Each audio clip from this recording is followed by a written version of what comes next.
In this session, we will learn about very important command, that is show IP interface brief.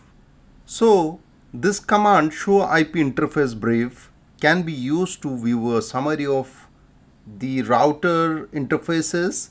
This command displays the IP address, interface status and additional information.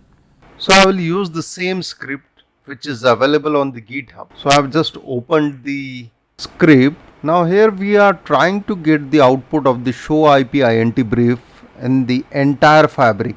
Now let me run this script. I'm running the script. You will get the output of the entire fabric. Now you can see we are able to get the interface status of all the nodes in the fabric. Also we can see the IP addresses assigned to the interfaces along with the admin status and the node IDs. So in this way we have learned how to get the output of the show IP interface brief for the entire fabric.